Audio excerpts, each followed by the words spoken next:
ఒక ట్రైన్లో ఎంతమంది ఉంటారు? ఒక 30 బోగీలు ఉన్నాయనుకోండి. ఒక బోగికి వచ్చేసి మినిమం వేసుకుంటే 200 మంది ఉంటారు. అంతమంది ఉన్నట్టు కనపడతారా బయట నుంచి చూస్తే? అంతమంది లోపలే ఉన్నారంటే అవును, అంతమంది లోపలే ఉండరు. బయటికి ఎప్పుడు వస్తారు అంటే ఒక్కొక్క స్టేషన్లో ఒక్కొక్కరు దిగుతారు. స్టేషన్ వస్తే తప్ప వాడి స్టేషన్ వస్తే వాడు దిగుతాడు, స్టేషన్ రాకపోతే ఇది అంతే. ఇది ఒక పెద్ద కంపార్ట్మెంట్ అనమాట. స్టేషన్ వస్తేనే దిగుతాడు, స్టేషన్ రావాలంటే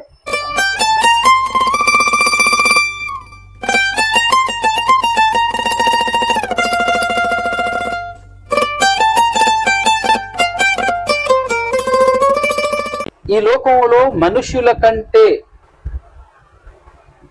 జంతువుల కంటే జ్ఞానవంతులుగా కనబడాల్సింది క్రైస్తవుడు. ఎందుకంటే ప్రస్తుత కాలంలో ఉన్నటువంటి మనుషులందరూ ఎలా బ్రతుకుతున్నారు, వాళ్ళ జ్ఞానము ఏ రేంజ్లో ఉంది అని అనుకుంటే, బ్రతుకు విధానంలో మాత్రం జంతువుల కంటే పెద్ద జ్ఞానవంతుడేం కాదు.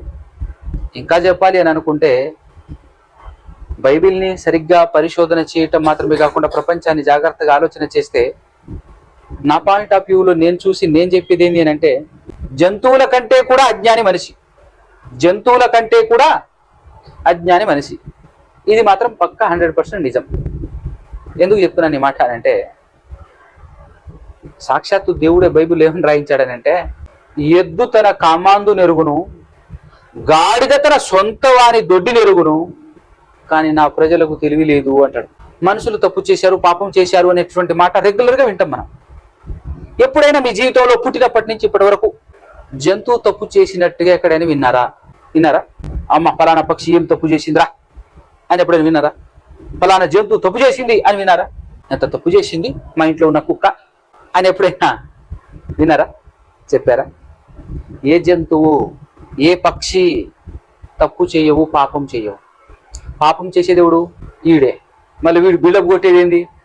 జంతువుల కంటే జ్ఞానవంతుడు అని వీడు బిల్డప్ కొట్టుకుంటుంటాడు కదా. ఇప్పుడు చెప్తే ఎవరు జ్ఞానవంతుడు? మనుషుల కంటే కూడా. అందుకోసమే దేవుడు బైబిల్ అంటాడు, ఒరే అజ్ఞాని సీమల దగ్గరికి పోరా అంటాడు. ఆ సీమల దగ్గరికి పోయి నేర్చుకోరా అంటాడు. ఒరే అజ్ఞానే ఆ పక్షుల్ని చూడరా అంటాడు. ఎవరిని చూపిస్తున్నాడు? మనం కూడా మన పిల్లలకి చెప్తుంటాం, ఒరే వాడిని చూడరా, వాడు ఎంత చక్కగా బడికి వెళ్తున్నాడు అని మన పిల్లలకి చెప్తుంటారు. అరే వాడు చూడరా ఎంత చక్కగా బతుకుతున్నాడు, లగ్జరీగా జాబ్ సంపాదించాడు, వాడు చూడు ఎన్ని మార్కులు అని చూపిస్తుంటాం కదా. మనం ఎటువంటి చూపిస్తున్నాం అంటే అర్థం ఏంటి? వీడికంటే వాడు గొప్పోడు, వీడికంటే వాడు బెటరు అనే కదా అర్థం. మరి దేవుడు ఏం చెప్తున్నాడు? ఒరే వెర్రోడా ఒకసారి పక్షిని చూడరా అంటే అర్థం ఏంటి? మనకంటే బెటరే అనే కదా. ఒరే ఒకసారి సీమను చూడరా, సీమ దగ్గరికి వెళ్ళరా అని అన్నారంటే అర్థం ఏంటి? మనకంటే అంతే కదా మరి. కాబట్టి నిజమైనటువంటి జ్ఞానం ఏంటి? నిజమైనటువంటి జ్ఞానం ఏంటి అని అంటే కడుపు నింపుకోవటం కాదు, కడుపు నింపుకోవటం కానే కాదు. నిజమైన జ్ఞానం ఏంటి అని అంటే ప్రతి మనిషి దగ్గర ఉండాల్సింది, ప్రతి మనిషికి ఉండాల్సినటువంటి అసలు శిశులైన జ్ఞానం ఏంటి అని అంటే, నువ్వు ఎందుకు పుట్టావు, నువ్వు ఎందుకు బ్రతుకుతున్నావు, నువ్వు ఎందుకు చస్తున్నావు, చనిపోయిన తర్వాత ఏం జరుగుతుంది, నువ్వు ఎక్కడికి వెళ్తున్నావు, అసలు నువ్వు ఉన్నావా లేవా. ఇది తెలిసినోడు జ్ఞానవంతుడు, ఇది తెలిసి బ్రతుకుతున్నోడు నిజమైనటువంటి జ్ఞానవంతుడు. అలాంటి వ్యక్తిని అనాలి జ్ఞానవంతుడని కదా. పుస్తకాలు చదివేసి కడుపు నింపుకుంటున్నాడు అనుకో, ఏం జ్ఞానిరావాడు అని అంటే వాడి జ్ఞానం మొత్తం పొట్టకే పరిమితం. ఎంత జ్ఞానం ఉన్నా కూడా దేనికి పరిమితం? అంతకు మించుతుందా? అదనమాట. సో ఈరోజు మనం నేర్చుకోబోయేటటువంటి పాఠం ఏంటంటే, మరి దుర్గారెడ్డి అన్న గారి పుట్టినరోజు అని చెప్పేసి ఈ విధంగా కూడుకున్నాం కదా. విచిత్రం ఏంటంటే, ఇప్పుడు చాలామంది ఆయన కూడా అడిగారట, రెడ్డిని ఎందుకు పెట్టావు, నువ్వు జ్ఞానవంతుడివి కదా, నువ్వు క్రైస్తవుడివి కదా, రెడ్డి అని పేరు ఎందుకు పెట్టావు అని అంటే, ఈ రెడ్డిస్లలో పేర్లు ఎట్టుంటాయంటే ముందు ఒకటే అక్షరం ఉంటుంది. ముందు ఏముంటుంది? ఫర్ ఎగ్జాంపుల్గా బైరెడ్డి, ఇప్పుడు రెడ్డి తీసేయి, ఎట పిలవాలి? ఈ రెడ్డిని తీసేస్తే పలకలేని విధంగా ఉంటాయి. ఇప్పుడు దుర్గారెడ్డి, రెడ్డి తీసేయి, ఒక అమ్మాయి పేరు అన్నట్టు ఉంటుంది. కొంతమంది తీసేయి అంటుంటారు. తీసేస్తే ఎట్టుంటుంది? ఇందాక అక్క పేరు చెప్పింది, అలా ఆయన పేరు రెడ్డి తీసేసి ఆయన పేరు చెప్పి పలకండి ఒకసారి. అప్పి అనాలి. అప్పి ఏంది? నా జీవితంలో కూడా ఒక ఆయన అక్కిరెడ్డి అని మా టీచర్, రెడ్డి తీసేస్తే అక్కి, అదేంది కదా. సో ఈ కమ్యూనిటీలోనే నేను చూస్తుంటాను ఇట్లాంటి పేర్లు అనమాట. ఒకటే అక్షరం వేస్తారు కథం. సో పేరు గురించి ఇప్పుడు మాట్లాడుతున్నాం. దుర్గారెడ్డి గారి యాక్చువల్ గా ఈ రోజు జరుగుతున్నటువంటి పుట్టినరోజు ఒరిజినల్ పుట్టినరోజు కాదు. ఇది క్రైస్తవ్యంలో చాలా మంది పండితులు అనుకునేటటువంటి వాడు, జ్ఞానవంతులు అనుకునేటటువంటి వాడు మాట్లాడారు. ఇది నిజమైన పుట్టినరోజు కాదు, నువ్వు ఎప్పుడు పుట్టావు నీకు తెలియదు అనేటటువంటి యాంగిల్లో కూడా చాలా సబ్జెక్టులు మాట్లాడారు. అది మనం ఆల్మోస్ట్ ఆల్ వినేసే ఉంటాం. ఇందులో నుంచి నేను ఆలోచించినటువంటి ఆలోచన ఏంటంటే, అసలు మనిషికి పుట్టుక ఉందా? మనిషికి పుట్టుక ఉందా?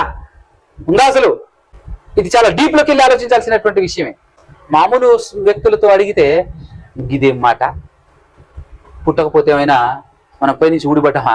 పుడితేనే కదా ఉన్నాం మనం. పుట్టుక లేదంటాడు ఏంటిదా? పుట్టుక ఉందా లేదా అని కూడా క్వశ్చన్ అడుగుతున్నాడు చూడు. వల్ల ఇలాంటి ఆలోచనలు వస్తాయి. కానీ ఆల్రెడీ పుట్టుక గురించి, మనం పుట్టినరోజు కాదు, మనం ఎప్పుడు పుట్టామో ఎవరికి తెలియదు, అసలు మన పుట్టుక ఏంటో ఎలా ఉంటుందో ఏందో చెప్తానని చెప్పేసి చాలా మంది ఏమని మాట్లాడారంటే, బైబిల్లో ఉన్న వాస్తవమే. ఏమనంటే, ఇంకో పలానా ఎప్పుడు పుట్టారని చెప్పేసి డేట్ ఏంటి, ఈరోజు 10వ తారీఖు మే 10 ఇయర్ సంవత్సరం చెప్పండి. 92 అనుకుందాం. 1990లో మీరు ఉన్నారా లేరా?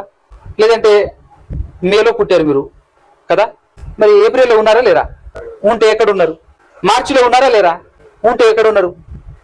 ఈ వివరణ అంతా మనం ఆల్రెడీ కొంతమంది విన్నారు, కొంతమంది వినకపోవచ్చు. ఇంతకాయన మేలో పుట్టాడు కదా, ఏప్రిల్లో ఉన్నాడా లేదా? ఎక్కడున్నాడు? కరెక్ట్.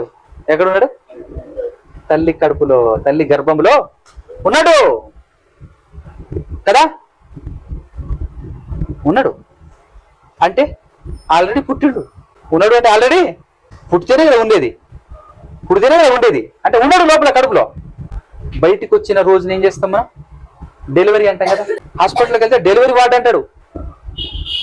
డెలివరీ అంటే ఇక్కడ డెలివరీ బాయ్స్ ఉంటారు కదా, జొమాటో, స్విగ్గీ ఉన్నాయి కదా, ఇక్కడ ఆన్లైన్ డెలివరీ ఇస్తారు కదా. ఇప్పుడు ఆయన వచ్చి ఇక్కడ డెలివరీ ఇస్తాడు. ఫర్ ఎగ్జాంపుల్ గా ఫోన్ ఆర్డర్ చేశాము, ఆయన వచ్చి డెలివరీ చేశాడు. ఈ ఫోన్ ఇప్పుడే పుట్టిందని అన్న, ఇప్పుడే తయారు చేయబడిందని అన్న, దాన్ని తయారు చేసినప్పుడు కూడా మనకి తెలియదు. ఏదో పుట్టింది, ప్యాక్ చేయబడింది, ప్యాక్ చేసేసి షోరూమ్కి వచ్చింది. షోరూమ్ లో నుంచి ఆర్డర్ మనం వేస్తే కొన్ని దినాలకు, కొన్ని రోజులకు మన దగ్గరికి వచ్చింది. మన దగ్గరికి వచ్చిందానే డెలివరీ అంటాం. అదెంతానో మనం కూడా అంతే. తల్లి గర్భంలో ఎంత సమయం ఉంటాం మనం? 9 నెలలు ఉంటాం కదా. అంటే ఉన్నాం మనం, పుట్టక ముందు కూడా ఉన్నాం మనం, భూమి మీద రాకముందు కూడా ఉన్నాం మనం కదా. అంటే ఇప్పుడు తల్లి గర్భంలో నుంచి బయట పడిన రోజుని పుట్టుక అనొచ్చా? ఏం ప్రభుజీ అనొచ్చా? ఎందుకంటే అంతకు ముందు కూడా మనం ఉన్నాం కాబట్టి. అందుకోసమే నేను అడుగుతున్నా, అసలు మనిషికి పుట్టుక ఉందా అని. అదే అనమాట, అసలు మనిషికి పుట్టుక ఉందా అని అడుగుతున్నా నేను. అది పుట్టుక కాదు, దానికంటే ముందు ఉన్నాడు మనిషి అని అన్నప్పుడు మనిషికి పుట్టుక ఉందా? అది నేను మాట్లాడుతున్నటువంటి మాట. మరి 9 నెలలకు ముందు ఎక్కడున్నాడు?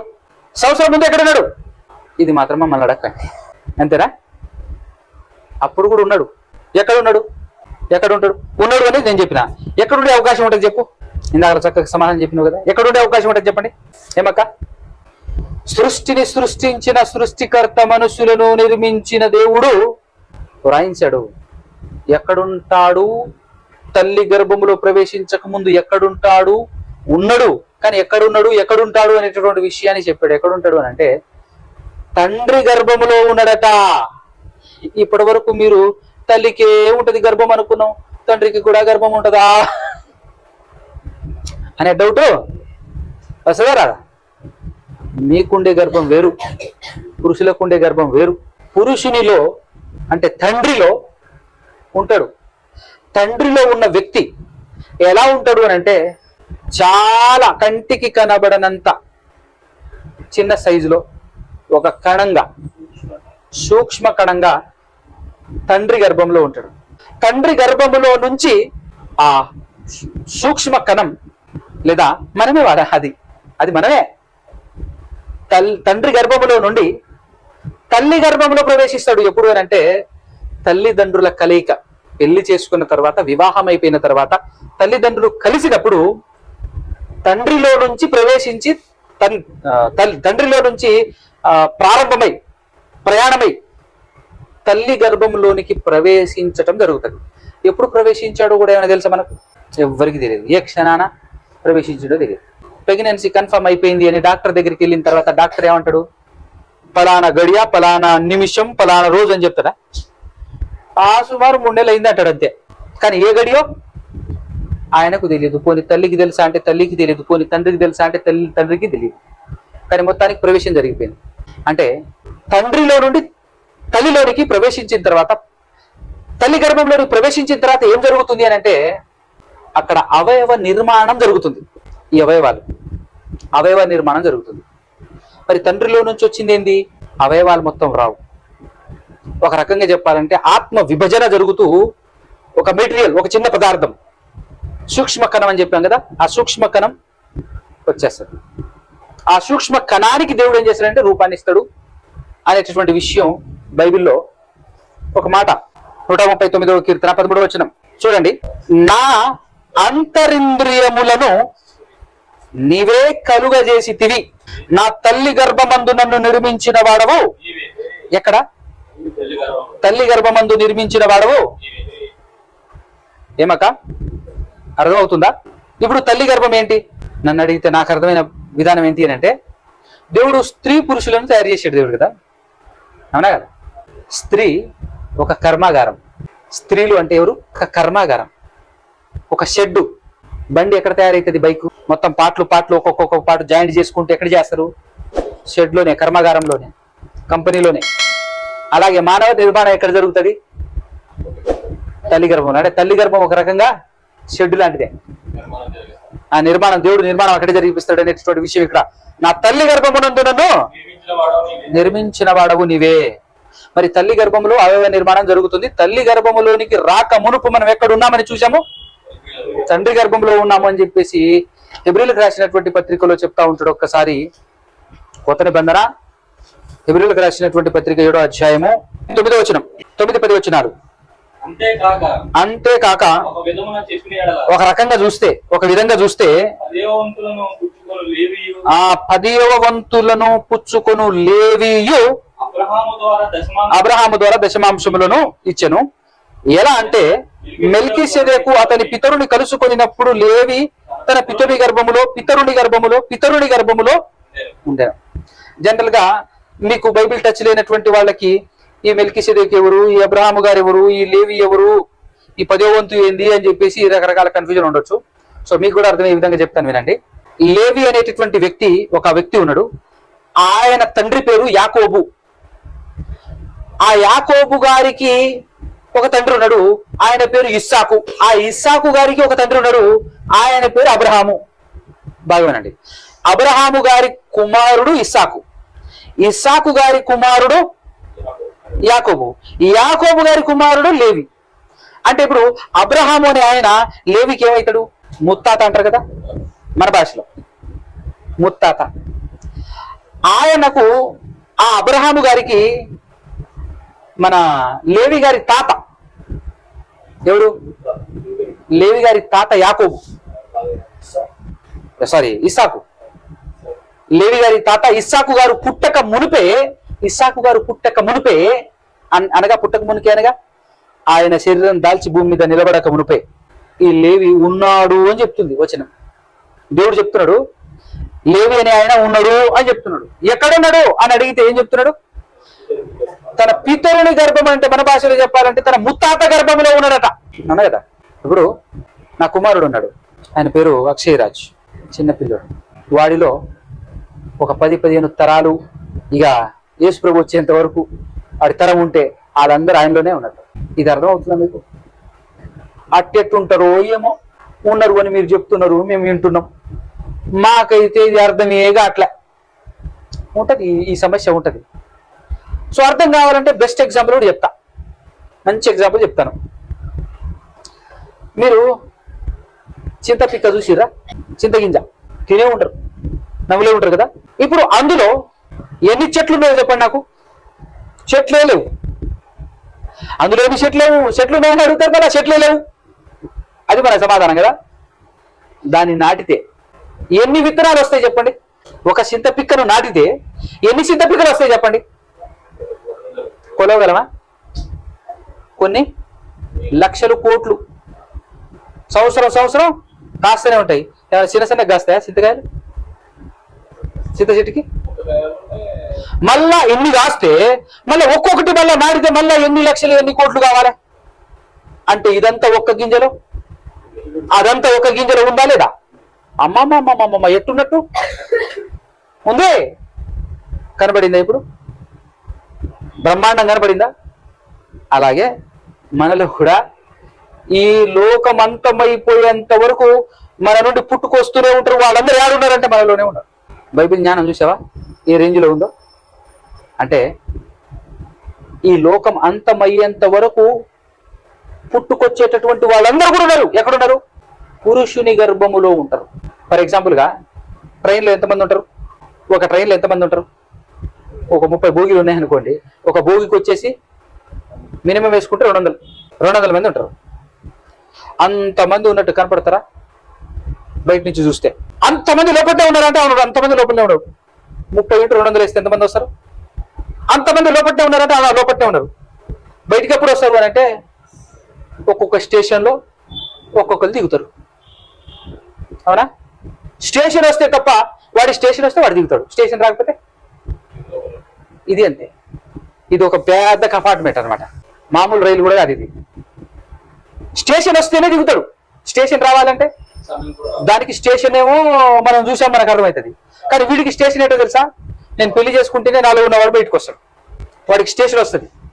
గర్భంలో తల్లి గర్భంలో ప్రవేశిస్తాడు. తల్లి గర్భంలో ప్రవేశించినటువంటి సూక్ష్మ కణంలో వాడు ఒక్కడే ఉన్నాడంటే బ్రహ్మ. మళ్ళా ఆ సూక్ష్మ కణంలో ఎంతమంది ప్రవేశించారో వాళ్ళ స్టేషన్ అట్లా దాటుకుంటూ పోతుంటది అనమాట. అందులో ప్రవేశించినప్పటికీ కూడా ఒక వ్యక్తి నిలబడతాడు, కానీ వాడిలో చాలా మంది ఉంటారు. మళ్ళీ వాడు పెళ్లి చేసుకుంటే అందులో ఒకలో ఇద్దరు బయటకు వస్తారు. ఆ ఒకలో ఇద్దరులో మళ్ళీ చాలా మంది ఉంటారు. ఈ విధంగా మాట్లాడుకుంటూ పోతే అది బ్రహ్మాండమైన జ్ఞానం, అసలు మామూలు జ్ఞానం కాదు. అవునా కదా? అది కనబడుతున్నటువంటి దానికంటే కనబడని వాళ్ళే ఎక్కువ మంది ఉన్నారు. రానున్నటువంటి దినాలలో వచ్చేటటువంటి వాళ్ళందరూ కూడా ఉన్నారు. ఎక్కడ ఉన్నారు అంటే తండ్రి గర్భంలో ఉన్నారని చెప్పేసి గ్రంథం దేవుడు వ్రాయించాడు. సో అంటే మన గతం ఇది. మన గతం అంటే మనం భూమి మీద శరీరం దాల్చుకొని నిలబడక ముందు మనం ఉన్నాం. కాకపోతే శరీరం లేదు, కానీ మనం ఉన్నాం అనే విషయం మనకు అర్థమవుతుంది. ఇప్పుడు చెప్పండి, పుట్టుక ఉందా మనకు? ఇప్పుడు చెప్పండి, మనకు పుట్టుక ఉందా? మనం పుట్టుక అని దేని గురించి మాట్లాడుకుంటున్నామో మనకు అవగాహనలో ఉండాలి కదా. జనరల్గా పుట్టుక అని రెగ్యులర్గా మాట్లాడుకుంటాం. దేని గురించి మాట్లాడుకుంటాం? శరీరాన్ని పరిపూర్ణంగా శరీర నిర్మాణం జరిగిన తర్వాత భూమి మీద అడుగు పెట్టేటటువంటి దాన్ని పుట్టుక అంటాం మనం. కానీ బైబిల్లో పుట్టుకలు చాలా రకాలు ఉన్నాయి. చాలా రకాలని అంటే ఈ భూమి మీద మొట్టమొదటి మనిషి పుట్టినటువంటి పుట్టుక, దాన్ని కూడా పుట్టుక అని అంటాం మనం. కానీ అక్కడ ఏం జరిగింది అని జాగ్రత్తగా ఆలోచన చేస్తే, దేవుడు జిగటమ్మను మట్టిని తీసుకొని ఒక చక్కటి బొమ్మను నిర్మించి ఆ బొమ్మ ఎలా ఉంటుంది అంటే మనిషి ఆకారంలోనే బొమ్మ తయారు చేస్తాడు దేవుడు. తయారు చేసి ఏం చేస్తాడనంటే నాసిక రంధ్రాలు ఎక్కడుంటాయి? నాసిక రంధ్రాలు ఏడుంటాయిరా తెలుసా? ఎవరు వచ్చి నాసిక రంధ్రాలు ఏడుంటాయి? మాకైతే లేవు. అంతేనా? మాకైతే లేవు. మీకు ఉన్నాయా లేవా మా నాసిక రంధ్రాలు? ఏమక్క నాసిక రంధ్రాలు అంటే ఏంటి తెలీదా? మనకు నాసిక రంధ్రాలు అంటే ఈ రెండు. నాసిక రంధ్రాలు అంటే ఈ రెండు రంధ్రాలు ఉందా మనకు? నాసిక రంధ్రాలు ఉన్నాయి కదా, అదే అనమాట. ఈ నాసిక రంధ్రాలలో దేవుడు ఏం చేస్తున్నాడంటే, దేవుడు అంటే జీవము కలిగిన వాడు, జీవము గలవాడు దేవుడు. ఆ జీవము కలిగినటువంటి దేవుడు తన జీవాన్ని ఈ నాసిక రంధ్రం నుండి ఊదుతాడు అనమాట. ఒక మట్టి దేహాన్ని నిర్మించి ఆ దేహంలో జీవవాయువును ఊదుతాడు. జీవవాయువును ఊదుతాడు. ఊదితే ఆ జీవవాయువు ముక్కులో గుండా ప్రవేశించి ఆ మట్టి దేహానికి, ఆ మట్టి బొమ్మకు జీవం వచ్చి నిలబడిపోద్ది. ఆ మట్టి బొమ్మకు జీవం వచ్చి నిలబడిపోద్ది. అప్పుడు దేవునిలో నుండి వచ్చిన ఆ జీవవాయువు జీవ ఆత్మ అని అంటాడు. దానికి దేవుడు నామకరణం ఏం చేస్తాడంటే జీవాత్మ అయ్యను అంటాడు. ఆత్మ అంటే జీవము కలిగినది అని అర్థం. ఆత్మ అనే మాటకు అర్థం జీవము కలిగినది. జీవము కలిగినది ఎవరు? దేవుడు. ఆ దేవునిలో నుండి వచ్చిన జీవము కలిగిన ఒక వస్తువు మనలో కూడా ఉంది. దాని పేరే ఆత్మ. అందుకోసమే ఆత్మ అంటేనే దేవుడు అని రాయించబడింది బైబిల్లో. దేవుడు ఆత్మ అంటాడు. దేవుడు ఆత్మ అని అంటాడు. ఆత్మ అంటే జీవము గలది అని అర్థం. ఆత్మ అంటే జీవము గలది అన్నాడు. ఈ ఆత్మకు నాశనం అనేది లేదు, అంతం అనేది లేదు. దీని శక్తి అని కూడా పిలవచ్చు. మనుషులు కూడా చాలా పరిశోధనలు చేసి ఈ విషయాన్ని అయితే కనుక్కోగలిగారు. ఏ విషయాన్ని అంటే శక్తికి నాశనం లేదు, శక్తికి కొత్తగా పుట్టుక ఆరంభం అనేది కూడా లేదు, అంతము లేదు ఆరంభము లేదు అని చెప్పేసి శాస్త్రవేత్తలు కూడా నిర్ధారణ చేసి చెప్పేశారు. అంటే దాని అర్థం ఏంటంటే, ఇప్పుడు అర్థం కావాలి మనకు, పైన కనబడుతున్నటువంటి 2 చేతులు 2 కాళ్ళు, వేలాడుతున్న 2 చేతులు, కింద స్తంభాల్లో నిలబడినటువంటి 2 కాళ్ళు కదా, ఇటుపక్క ఉన్న చెవులు, ముక్కు, నోరు, ఇదంతా దేహం, శరీరం మట్టితో నిర్మాణమైన, కానీ దీన్ని కదిలించగలిగే శక్తి ఏంటి అని అంటే లోపల జీవము గల ఆత్మ. జీవము గల ఆత్మ. ఒరిజినల్ గా చెప్పాలి అంటే ఆ ఆత్మే మనం, ఆ ఆత్మే మనం. నేను అంటే ఎవరు? శరీరం కాదు. నేను అంటే ఎవరో తెలుసా? నువ్వు అంటే ఎవరో తెలుసా? జీవము గలది లోపట ఒకటి ఉంది, ఆ ఆత్మే నువ్వు నేను మనం. ఏ బడిలో చెప్తాడు ఈ జ్ఞానం? ఎవడు చెప్తాడు? అవునా కదా? తెలియకపోయినా దేవుడు నిర్మించింది భాషలు, దేవుడే పుట్టించాడు ఈ భాషలు, ఏ భాష అయినా సరే. కాబట్టి ఈ భాష ఎట్టుందని అంటే నిజాన్ని చెప్పే విధంగానే ఉన్నాయి, నిజాన్ని నీకు ఆటోమేటిక్గా అర్థం చేసే విధంగానే ఉన్నాయి. కానీ మనం మాట్లాడతాం తప్ప ఆలోచిస్తామా ఏంది? మాట్లాడితేనే తప్ప ఆలోచించమ్మా. ఎప్పుడు ఆలోచిస్తామో చెప్తేనే తప్ప ఆలోచించం. మనం దేని గురించి ఎక్కువగా ఆలోచిస్తామనంటే కడుపులో పోయే దాని గురించి ఆలోచిస్తాం తప్ప ఏటి గురించి ఆలోచించాం. 24 గంటలు మన మైండ్ దేని గురించి ఆలోచన చేస్తూ ఉంటుంది అంటే ఈరోజు ఉదయం ఏం తినాలి, సాయంత్రం ఏం తినాలి, మధ్యాహ్నం ఏం తినాలి, రేపు ఏం తినాలి, ఎల్లుండి ఏం తినాలి, వచ్చే సంవత్సరం ఏం తినాలి, 10 సంవత్సరాల తర్వాత ఏం తినాలి, నేను చచ్చిపోతే నా కుమారుడు ఏం తినాలి, నా మనవడు ఏం తినాలి, మొత్తం తిండి మీదనే ఉంటుంది మన ఆలోచన కదా. అందుకోసమే సరదాగా మాట్లాడుతున్నటువంటి మాటలు కూడా అర్థం కాలేకపోతున్నాయి, అర్థం కావట్లేదు మనకు. ఏంటి ఆ సరదాగా మాట్లాడే మాట అని అంటే, అప్పుడప్పుడు నా తల బలిగింది, నా కాళ్ళు ఇరిగింది అంటుంటాం మనం. భాష చూడు ఎంత బాగుందో. దేవుడు తయారు చేస్తే అట్లనే ఉంటుంది. ఇందులోనే నిజం దాగి ఉంది, ఈ మాటలోనే నిజం దాగి ఉంది. ఏమండి, నా చెల్లు బలిగింది అని అంటాను నేను, నా తలకాయ బలిగింది అని అంటాను నేను. ఈ 2 మాటలకు అర్థం ఏమైనా చెప్తారా మీరు? ఈ 2 మాటలకి ఏమైనా వ్యత్యాసం ఏమైనా కనబడుతుందా, అర్థం అవుతుందా? అరే నా సెల్లు బలిగిందిరా, కింద పడ్డా సెల్లు బలిగిందిరా అని ఎవడైనా ఫోన్ చేసి చెప్పాడు అనుకో, అమ్మయ్యా నీ సెల్లు బలిగింది కదా, నీకేం కాలేదుగా అన్నాం అనుకో, ఏమంటాడు? ఏమంటాడు బుజ్జి? ఏమంటాడు? ఏం కాలేదురా, నాకైతే ఏం కాలే, కానీ ఏం పగిలింది? నా సెల్లు పగిలింది అంటాడు. ఇంకో రోజు ఒరే కింద పడ్డాండ్రా, నా తలతో పగిలిందిరా, నా తల పగిలిందిరా అంటాడు. నీకైతే ఏం కాలేదుగా అనాలే. ఇప్పుడు ఏం చేస్తాడు? ఆలోచిస్తాడు, ఇదేంది ఇట్లా మాట్లాడతాడు. ఒరే నిన్న కూడా ఇదే చెప్పినావు, నా సెల్లు పగిలింది అన్నావు, నీకైతే ఏం కాలేదు కదా అన్న, ఏం కాలేదన్నావు. ఓకేనా? ఈరోజు ఏమన్నావు? నా సెల్లు పలిగిందని నిన్న చెప్పినావు, నా తల పలిగిందని ఈరోజు చెప్పినావు. మాట ఏమైనా డిఫరెన్స్ ఉందా? సేమ్ చెప్పినావు. ఓకే, నీ తల అయితే పగిలింది, నీకైతే ఏం కాలేదుగా అన్నాను. నిలబడిపోయినావేంద్రా? ఎప్పుడు ఇలా ఆలోచించలేదు కదా. ఆలోచిస్తే అర్థమవుతుంది అప్పుడు, నీ తలకాయ వేరు నువ్వు వేరు అని. నీ సెల్లు వేరు నువ్వు వేరు ఎలాగో, నీ తల వేరు నువ్వు వేరు. నా కాళ్ళు ఇరిగింది అని అన్నప్పుడు నీ కాళ్ళు వేరు అంటే ఈ కాళ్ళు నీది, నువ్వు వేరు. ఈ కాళ్ళు నీది, ఈ తల నీది, ఈ శరీరం నీది, మరి నువ్వెవరు? భాష చూడు ఎంతుందో. తయారు చేసింది ఎవరు అనుకుంటావు? ఏ భాష అయినా తయారు చేసింది దేవుడు. మాట్లాడితేనే వాడికి నిజం అర్థం కావాలి అని ఆలోచించాడు దేవుడు, ఆ విధంగా నిర్మించాడు. కానీ మనకి అర్థమవుతుంది, ఆలోచిస్తేనే అర్థమవుతుంది. అవునా కదా? అంటే నువ్వు వేరు. ఇప్పుడు నువ్వెవరు అని అంటే కంటికి కనబడని ఆత్మ లోపట ఉంది, అది నువ్వు నేను మనం. శరీరానికి ఏం జరిగినా మనకేం కాదు, మనం అంటే లోపల ఉన్నటువంటి ఆత్మ. ఇప్పుడు ఈ ఆత్మ మొట్టమొదటి మానవుడైనటువంటి ఆదాముగా పేరొందినటువంటి మొట్టమొదటి మనిషి, మన మనుషులందరికీ మూల పురుషుడు ఎవరైనా ఆదాము. ఆయనలో నుండి మనం అందరం వచ్చాం. ఒకని నుండి అని రాబడతా ఉంటది అపోస్తల కార్యం 17:26లో. ఒకని నుండి ప్రతి జాతి మనుషులను నిర్మించాడట దేవుడు, ఒకని నుండి. ఆ ఒకడెవరు అంటే ఆదాము. అయితే ఆ ఆదాము పుట్టుక గురించి మనం ఆలోచిస్తే, ఆ ఆదాము ఎలా పుట్టాడో మనం చూసాం. ఎలా పుట్టాడు? ఆయన శరీరాన్ని మట్టితో తయారు చేశాడు దేవుడు. మట్టితో తయారు చేసేసి ఉట్టి మట్టి బొమ్మ భూమి మీద పడుకొని ఉంటే దేవునిలో నుండి జీవము కలిగిన శక్తి వచ్చింది. జీవము గల శక్తి దేవునిలో నుండి ఆ మట్టి బొమ్మలో ప్రవేశించింది. నాసిక రంధ్రాల ద్వారా, నాసిక రంధ్రాల గుండా ఆ దేహంలో ప్రవేశించినప్పుడు ఆ దేహం మట్టి బొమ్మ లేచి నించోండి. దాన్నే పుట్టుక అంటాం మనం. కానీ ఒరిజినల్ గా అందులో ఉన్న ఆత్మకు పుట్టుక ఉందా? అందులో ఉన్న శక్తికి పుట్టుక ఉందా? ఆ శక్తి యాడ్ నుంచి వచ్చింది? దేవునిలో నుండి వచ్చింది. ఇప్పుడు దేవునికి పుట్టుక ఉందా? ఇంత నాలెడ్జ్ ఎవడు చెప్తాడు మనం? ఇప్పుడు మనిషికి పుట్టుక ఉందా? ఇది నేను అడిగిన క్వశ్చన్. మనిషికి ఉందా? ఒరిజినల్ గా ఆత్మను బట్టి ఆలోచిస్తే లేదు. కానీ శరీరాన్ని బట్టి మనం జనరల్ లో మాట్లాడుకునేది పుట్టుక పుట్టుక పుట్టుక పుట్టుక అంటున్నామంటే అది దేని గురించి కదా? అంటే ఇప్పుడు శరీరమును బట్టి మనకు పుట్టుక ఉంది, ఆత్మను బట్టి ఆలోచిస్తే పుట్టుక లేదు. ఇంకొక వర్షన్ కూడా చెప్పొచ్చు ఇక్కడ.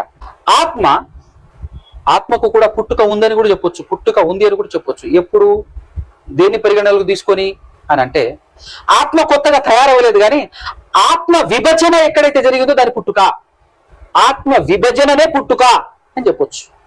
దేవునిలో నుండి విభాగింపబడి మట్టి ముద్దలో ప్రవేశించిన దినాన ఆ వ్యక్తి పుట్టినట్టు ఆత్మ విభజన, దాన్ని కూడా పుట్టుక అనొచ్చు. అది పుట్టుక. దాన్ని బట్టి పుట్టుక ఉందా అని అంటే ఎస్, పుట్టుక ఉంది. ఆత్మ విభజన. సో ఈ ఆత్మ విభజన అనేటటువంటిది ఎప్పుడు జరుగుతుంది అనేది ఎవరికి? ఒక తండ్రిలో నుండి ఆత్మ విభజన ఎప్పుడు జరుగుతుందో అదే నీ పుట్టుక. దాన్ని మనం విభజనని పుట్టుక అని అనుకుంటే అంతేనా కదా? సో ఈ విధానంలో చూస్తే దేవునికి లేదు పుట్టుక. ఏ విధానంలో చూసినా దేవునికి లేదు పుట్టుక. కానీ ఆ దేవుడు మనుషులందరి కొరకు, మనుషులందరినీ తన కుమారుడుగా స్వీకరించటం కొరకు, మనుషులందరి యొక్క పాపాలను క్షమించటం కొరకు, మనుషులందరితో సమాధాన పడటం కొరకు, మనుషుల పాపాలను క్షమించటం కొరకు ఆయన తన ప్రియ కుమారుడైన యేసుక్రీస్తు ప్రభువు వారిని పంపించాడు ఈ భూలోకానికి. ఆ కుమారుడికి పుట్టుక ఉందా అని కూడా మనం ఆలోచన చేస్తే, ఇప్పుడు సేమ్ టు సేమ్ ఈ వర్షన్లో ఆలోచన చేస్తే, ఆయన కూడా దేవునిలో నుండి విభాగింపబడినప్పుడు, ఆ దేవునిలో నుండి ఎప్పుడైతే వేరుపడ్డాడో, విభాగింపబడ్డాడో, ఆత్మగా ఉన్నప్పుడు ఆత్మగా, దాని పుట్టుక అంటారు.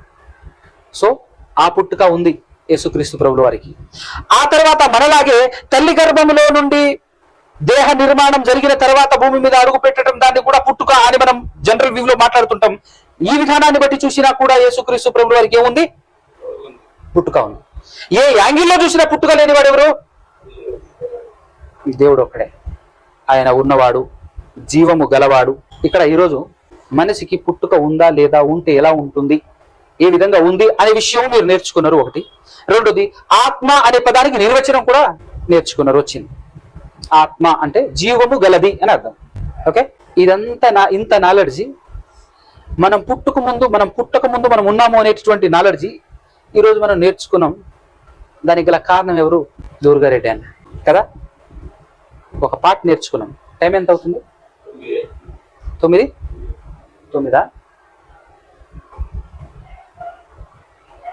ఇది దైవ జ్ఞానం. ఇలా ఉంటుంది దేవుని జ్ఞానం. మీకు పరిచయం ఉండకపోవచ్చు కదా. ఈ విధంగా పుట్టి భూలోకానికి వచ్చిన మనిషి ఎక్కడి నుంచి వచ్చినట్టు ఇప్పుడు కరెక్ట్ గా మనం ఆలోచిస్తే దేవునిలో నుండి వచ్చాం. అందుకోసమే నీవు దేవుని కుమారుడవు, కులమతాలకతీతుడవు. కులము మతము మనిషి మెదడులో నుంచి వచ్చి మనిషిని మరో మనిషిని దూరం చేయటానికి, ఒక మనిషిని మరో మనిషిని వ్యత్యాసంతో చూడటానికి, తగ్గించటానికి, తారతమ్యం చూపించటానికి స్వార్థ బుద్ధితో ఉన్నటువంటి మనిషి తయారు చేసినటువంటిదే ఈ కులము మతము తప్ప ఒరిజినల్గా మనం దేవునికి కుమారులం. అంటే దేవునిలో నుండి విభాగింపబడిన ఆత్మ గలవారం కాబట్టి దేవునికి కుమారులం కదా. అర్థమవుతుంది కదా. మరి దేవునిలో నుండి వచ్చినటువంటి మనం దేవుని దగ్గరికి వెళ్ళాలా వద్దా? దేవుని దగ్గరికి వెళ్ళాలా వద్దా?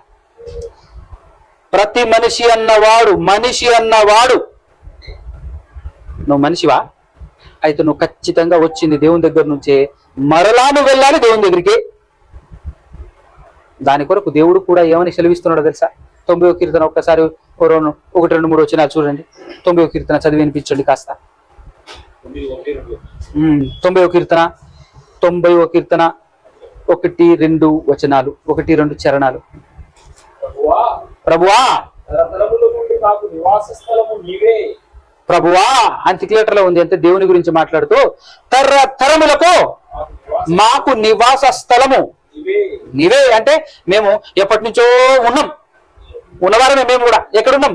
నీలో ఉన్నాం అనే విషయం ఇక్కడ అర్థమవుతుంది కదా. పర్వతములు పుట్టక మునుపు, భూమిని లోకమును పుట్టింపక మునుపు, యుగ యుగములు నీవే మాకు తండ్రివి, దేవుడవు. నువ్వు మనుషులను ఎలా మార్చావు? అంతేగా, మట్టిగా మార్చుచున్నావు. నరులారా అంటే తిరిగి అంటే మరలా రండి, నా దగ్గర నుంచి వెళ్ళారా మీరు, మరలా నా దగ్గరికి రండి అని దేవుడు సెలవిచ్చుచున్నాడు.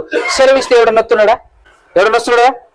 వీడు జంతువు కంటే అజ్ఞాని అయిపోయి వీడేం చెప్తున్నాడు? మీ మతంలోనికి మేము రాం, మా మతం వేరు, నీ మతం వేరు. ఆ మాట విన్నప్పుడు అనిపిస్తుంది, వీడికి మత్తి ఉందా? అసలు మత్తినోడు అలా మాట్లాడతాడా? అవునా కదా. మతం గురించి కాదు నాయన, నువ్వు మనిషివి, నువ్వు వచ్చింది దేవుని దగ్గర నుంచి, ఆ దేవుని దగ్గరికి వెళ్ళాలి, రా. ఆ సృష్టికర్త అయిన దేవుడు పిలుస్తున్నాడు, రా. ఎవడు వినట్లేడని చెప్పేసి పర్టికులర్ గా ఆ దేవుని గురించి చెప్పటానికి దేవుడే తన ప్రియ కుమారుణ్ణి చాలా డిఫరెంట్ గా ఈ భూలోకంలో పుట్టించి అంటే మనమందరం పుడుతున్నట్టు కాకుండా, మనమందరం తల్లి తండ్రి కలయికతో పుడతాం. ఆయన ఓన్లీ స్త్రీ నుండే పుట్టి ఈ లోకానికి ఆ దేవుడి గురించి చెప్పి, ఆ దేవుడు పిలుస్తున్నాడు రండి అని పిలుపునిచ్చి, ఆ దేవుని తరఫున నేను వచ్చాను మిమ్మల్ని ఆ దేవుని ఎద్దుకు చేర్చడానికి అని చెప్పి వెళ్ళిపోతే, ప్రపంచానికి ఒక్కడే దేవుడు. ఆ దేవుని దగ్గరికి రండి అని చెప్పేసి పిలిస్తే, అది మీ మతం, ఇది మా మతం అని మాట్లాడుతున్నాడు మనిషి. లోకానికి సూర్యుడు ఒక్కడే, చంద్రుడు ఒక్కడే, భూమి ఒక్కటే, దేవుడు ఒక్కడే. దేవుని గురించి తెలుసుకోవటానికి దేవుడు ఈ సృష్టిని ఎలా తయారు చేశాడు తెలుసా? అడ్డుగడ్డుకు పరిశీలన చేయి, దేవుని గురించినటువంటి జ్ఞానం ఉట్టిపడతా ఉంటది. అందుకోసమే చచ్చిపోతే మరలా బ్రతుకుతామా, చావు తర్వాత మరలా బ్రతుకుందా అనేటటువంటి వాళ్ళందరికీ దేవుడు ఏమంటాడు తెలుసా? ఓ వెర్రడా, ఇడ్రాడా, విత్తనం విత్తుతున్నావు, విత్తనం చచ్చి మరలా ఇంకో మొక్క అవుతుందా లేదా? ఆ మొక్కగా మొలిసిన తర్వాత ఆ మొక్కలో నుంచి మరలా ఇంకో ఇత్తు వస్తుంది. ఆ ఇత్తును విత్తితే మరలా రాట్లే. అట్టెందుకు పెట్టానో తెలుసా? నీకు జ్ఞానోదయం అవ్వాలని. అలాంటి శిష్టానికి పెట్టింది నేనే. నువ్వు ఏ శిష్టానికి వెళ్ళు, ఈ ప్రకృతిలో కనబడే దేన్నైనా వెళ్ళు, జాగ్రత్తగా పరిశీలన చేయి, అందులో దైవజ్ఞానం ఇమిడి ఉంటుంది. అలాగే సూర్యుడు చంద్రుడు రెండు వెలుతురునే ఇస్తాయి, కానీ సూర్యుడు స్వయం ప్రకాశక శక్తి కలిగి ఉంటాడు. స్వయం ప్రకాశక శక్తి అంటే మళ్ళా మనం ఎలా అర్థం చేసుకోవాలి? దేవునికి సంబంధమే లేకుండా ఎరుగుతాడని కాదు. స్వయం ప్రకాశక శక్తి ఉన్నది ఓన్లీ దేవునికి మాత్రమే. కాకపోతే దేవుని రిప్రజెంట్ చేసే విధంగా, మనుషులకు దేవుడు అర్థమయ్యే విధంగా దేవుడు ఒక్కడే, ఆ ఒక్కడే దేవుడు వెలుగుతూ ఉంటాడు అని చెప్పటానికి సూర్యుడు తనంతట తాను వెలుగుతూ ఉంటే, ఆ సూర్యుని వెలుతురును స్వీకరించి ఈ భూలోకానికి వెలుతురునిచ్చే మరొక వెలుగు చంద్రుడు. సూర్యుడు లేకపోతే చంద్రుడు వెలగడు. అలాగే యేసు ప్రభు అదనమాట. ప్రతి విషయంలో దైవజ్ఞానం దాగి ఉంటది. నువ్వు ఏ విషయం, అందుకోసం యేసు ప్రభు చూడండి, మన సువార్తల్లో చదివితే మహాద్భుతమైనటువంటి అర్థం కానటువంటి గొప్ప గొప్ప జ్ఞానాన్ని భూమి మీద ఉన్న వస్తువులతో పోల్చి చెప్పేస్తా ఉంటాడు. అంతే ఈజీగా చెప్పేస్తుంటాడు. అంతా అన్ని ఇక్కడే ఉన్నాయి కదా, అన్ని ఇక్కడే ఉన్నాయి. కాబట్టి వాటిని అర్థం చేసుకోలేకపోయినా మనం. యేసు ప్రభు ఏమైనా కొత్తది ఏమైనా చెప్పిండా? గోధుమ గింజ అంటాడు, మనకు తెలియదు. గోధుమ గింజ, ఆవు గింజ అంటాడు, మనకు తెలియదు. ఆవు గింజ ఇవే, కానీ అద్భుతమైనటువంటి జ్ఞానాన్ని చెప్తాడు. ఈ భూలోకంలో మనం చూసేటువంటి వస్తువులే పోల్చుకుంటూ చెప్తాడు.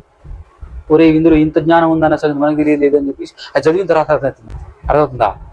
సో ఇప్పుడు మనం ఏం చేయాలి? ప్రతి ఒక్క మనిషి అన్నవాడు ప్రతి ఒక్కడు రావాలి క్రీస్తు దగ్గరికి, యేసు క్రీస్తు దగ్గరికి వచ్చేసి అక్కడ జరగాల్సింది ఒకటే.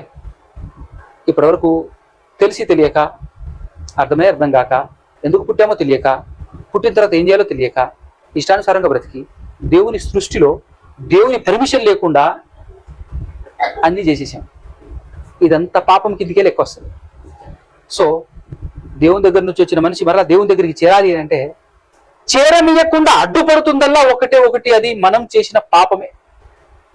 ఆ పాపం తొలగించుకుంటే చాలు పరలోకం వెళ్ళొచ్చు, స్వర్గం వెళ్ళొచ్చు, దేవుడున్న లోకానికి వెళ్ళొచ్చు. ఇది ఎవడికి అర్థం కావట్లేదు. అసలు సమస్య పాపం అన్న సంగతి ఎవడికి అర్థం కావట్లేదు. ఆ విషయాన్ని చెప్పింది యేసుక్రీస్తు ప్రభువు వారు. రండ్రా పాపం కడుక్కోండి, ఉచితంగా ఫ్రీగా మీ పాపాలు దేవుడు క్షమిస్తున్నాడు నా ద్వారా అని పిలిపించాడు. వస్తున్నారు ఎవరైనా? రాకపోతే చావే లేదు మనకు అన్న సంగతి తెలుసుకున్న మీరు. చావు ఇన్ ద సెన్స్ నాశనం అనేదే లేదు మన ఆత్మకు. ఒరిజినల్ గా మనం ఇంకొక డౌట్ కూడా ఉంటుంది కొంతమందికి, ఏంటంటే చచ్చిపోయిన తర్వాత ఏం శిక్ష ఉంటే ఏంటి, ఏమి ఇబ్బంది ఉంటే ఏంది, మనకేం తెలుస్తుందండి, శరీరం ఉండదు కదా, ఇక్కడే కాలిపోద్ది కదా అని చెప్పి అనుకుంటాం. కానీ ఒరిజినల్ గా బాధ, కష్టం, ఇబ్బంది, నొప్పి ఎవరికో తెలుసా? శరీరానికి కాదండి. నొప్పి భరించేది ఎవరో తెలుసా? అబ్బా అనేది ఎవరో తెలుసా? లోపల ఉన్న ఆత్మే తప్ప శరీరం కాదండి. శరీరానికి తెలియదు నొప్పి. నొప్పి దేనికి తెలుస్తుంది అంటే లోపల ఆత్మకు. ఆ ఆత్మ లోపల ఉన్నంతసేపు ఈ శరీరాన్ని గిచ్చినా గిల్లినా ఏం చేసినా కూడా అబ్బా అబ్బా అబ్బా అంటుంటాం మనం, కాలినా కూడా. అదే లోపల ఉన్నటువంటి ఆత్మ బయటికి వెళ్ళిపోయింది అనుకో, అప్పుడు మనం ఏమంటాం? దీన్ని శవం అంటుంటాం. ఇప్పుడు వెళ్ళి కాల్చు, ఇప్పుడు వెళ్ళి గిల్లు అబ్బా అంటే తెలుసు అంటే ఎంతసేపు అబ్బా అన్నది ఎవరు? అంటే నొప్పి భరించింది ఎవరు? నొప్పిని ఫీల్ అవుతుంది ఎవరు? ఆ ఆత్మ పోతుంది నరకానికి, కాలటానికి. అక్కడ కెవ్వు కేగలేస్తాం. ఆ బాధను తట్టుకోలేవు. తప్పించుకోవటం కోసమే దేవుడు తన ప్రియ కుమారుని పంపించాడు. కాబట్టి ఆయన్ని దేవుని కుమారుడుగా స్వీకరించి, అంగీకరించి, నమ్మి ఆయన నామములో పాపం కడుక్కొని పరిశుద్ధులముగా నిలబడి ఈ లోకంలో ఆ తర్వాత దేవుని మీద ఆధారపడి మనం బ్రతికితే దేవుడు తన శక్తి చేత, తన ఆత్మ చేత మనల్ని బలపరిచి, స్థిరపరిచి ఈ భూలోకంలో కొద్ది దినాలు నడిపితే ఆ తర్వాత ఎప్పుడో ఒకప్పుడు ఖచ్చితంగా ఈ లోకాన్ని విడిచిపెట్టాలి. ఇది శాశ్వతం కాదు కాబట్టి, అది మనందరికి తెలుసు కాబట్టి, ఈ లోకాన్ని విడిచిన తర్వాత ఖచ్చితంగా ఎక్కడికి వెళ్ళాలి? మనం నరులారా తిరిగి రండి అని పిలిచిన దేవుని దగ్గరికి వెళ్ళాలి అని అంటే ఖచ్చితంగా ఏం గడుక్కోవాలి? పాపం గడుక్కోవాలి, పాపాలకు క్షమాపణ పొందుకోవాలి కదా. అందుకోసం రండి క్రీస్తు దగ్గరికి. మతం కాదు ఇది, ఇది మహావిజ్ఞానం. ఇది మహావిజ్ఞానం. ఇంత జ్ఞానం బయట ఎక్కడ దొరుకుతుందా? ఇంత జ్ఞానం దొరుకుతుందా? కాబట్టి రండి క్రీస్తు దగ్గరికి. ఎవరైనా సరే రండి క్రీస్తు దగ్గరికి. మీరైతే ఇంకా ఈజీ, అడ్డు ఆపే లేదు, అవునా కదా. భర్త ఉంటే పోకూడదు అని చెప్పేసి అంటాడు, అమ్మో ఎందుకు అంత గొడవ అని చెప్పేసి ఊకోవచ్చు, లేనప్పుడు కదా. కాబట్టి ఇది కనుక చేయకుండా పుసుక్కున చచ్చిపోతే, అనగా ఇల్లు పెడితే ఆ శిక్షను తట్టుకోలేము అని చెప్పాడు బైబిల్. అగ్ని ఆరదు, ఆత్మ చావదు. అక్కడ చావు, నాశనం అనేది ఉండదు. ఎల్లప్పుడూ కేకలేయాలి. ఆ బాధ ఎందుకు మనకు అనవసరంగా? ఏమున్నాయని చూసుకుంటాడు సృష్టికర్త, సమస్త శక్తి, సర్వశక్తిమంతుడు ఆయన పాదాల దగ్గర, ఆయన సన్నిధిలో ఈ లోకంలో బ్రతికి ఆయన చిత్తానుసారంగా బ్రతికితేనే న్యాయం. అలా బ్రతికి ఈ లోకాన్ని విడిచిపెడితే మనకు లాభం. అందుకోసమే భక్తులు అంటారు, చనిపోతే లాభం రా నాయన మనకు అని చెప్పేసి మాట్లాడారు వాళ్ళు. చనిపోతే లాభం, బతుకుంటేనే అనేక రకాలైన కష్టాలు. అదే క్రీస్తులో చనిపోతేనే లాభం. క్రీస్తులో చనిపోతేనే లాభం. మామూలుగా చనిపోయినాం అనుకో, మామూలుగా ఉండదు. ఆ శిక్షను తప్పించుకోవాలి అంటే ఖచ్చితంగా క్రీస్తులో బాప్తిసం తీసుకొని ఉండాలి. ఓకే, దానికోసం ప్రయాసపడండి, ప్రయత్నం చేయండి. ఈ పుట్టుక కాదు, నెక్స్ట్ నుంచి దేవుడు మరొక పుట్టుక అని అన్నాడు. అదేందో తెలుసా? పాపాలు ఏ దినాన్నైతే నువ్వు కడుక్కొని పరిశుద్ధుడుగా నిలబడతావో దాన్ని కూడా పుట్టుకే అన్నాడు దేవుడు. దాన్ని బాప్తిస్మం అన్నారు. అదే ఒరిజినల్ పుట్టుక. ఎందుకంటే మనిషి పుట్టేటప్పుడు, అంటే తల్లి గర్భంలో నుంచి బయటకు వచ్చేటప్పుడు దాన్ని కూడా మనం పుట్టుకే అన్నాం కదా. అక్కడ ఆ పుట్టుకలో ఏ పాపం పుణ్యం ఎరుగడు తెలుసా? పసి పిల్లలకు పాపం తెలుసా? పాపాత్మల వాళ్ళు. అప్పుడు ఎలాగైతే పరిశుద్ధుడుగా ఉంటాడో ఈ బాప్తిస్మం తీసుకున్న తర్వాత కూడా అంతే పరిశుద్ధుడుగా నిలబడతాడు. గనుక దీన్ని దేవుడు ఏమన్నాడు? పుట్టుక అని అన్నాడు. ఇది ఒరిజినల్ పుట్టుక. ఆ పుట్టుక తెలిసి చేసుకునేది కాబట్టి ఆ పుట్టుకను పండుగగా చేసుకుందాం. ఆ రోజు కేక్ కట్ చేసుకుందాం, ఈ రోజు కాదు. ఓకే, ఆ రోజును రాసుకుందాం, గుర్తుపెట్టుకుందాం. ఆ రోజే మనం నేను పుట్టిన దినం, నాకు 1 సంవత్సరం ఇప్పుడు పుట్టి అని చెప్పాలి. ఇదేంది మీసాల గడ్డాలు పెరిగినాయి 1 సంవత్సరం అంటాడు ఏంది అని అంటే, అలా అన్నాడే అనుకో మనకు ఛాన్స్ దొరికినట్టే. ఇలా రా, ఎలాగో 1 సంవత్సరం ఎలాగో చెప్తారా అని చెప్పేసి కూర్చోబెట్టి మళ్ళీ మొత్తం చెప్పినా అనుకో ఆయన మనోనేతలు ఇవ్వబడతాయి. అయితే నేను కూడా పుడతా బ్రదర్ అంటాడు ఆయన. నేను కూడా పుడతా అంటాడు. పుట్టుక నీ చేతిలో పెట్టాడు. తల్లి గర్భంలో మనకు తెలియకుండా పుట్టేశాం కదా, తెలుసా? మనకు అన్ని మనకు తెలియకుండానే జరిగినాయి. కానీ దేవుడు మన చేతిలో పెట్టాడు ఈ పుట్టుకను. బా అద్భుతం కదా. కాబట్టి ఈ అవకాశాన్ని చేజార్చుకోకుండా మీరందరూ వినియోగించుకోవాలి అని కోరుకుంటూ నా మాటలు ముగిస్తున్నాను. కళ్ళు మూసుకొని తల్లని చేయండి, చిన్న ప్రార్థన చేసుకుంటాను. పరిశుద్ధుడా, పరమాత్ముడా, పరమందువాసునుడా, సకల ఆశీర్వాదాలకు కారణభూతుడా నా తండ్రి దిగునాయన, ఇప్పటివరకు మీరు మాతో మాట్లాడిన విధానాన్ని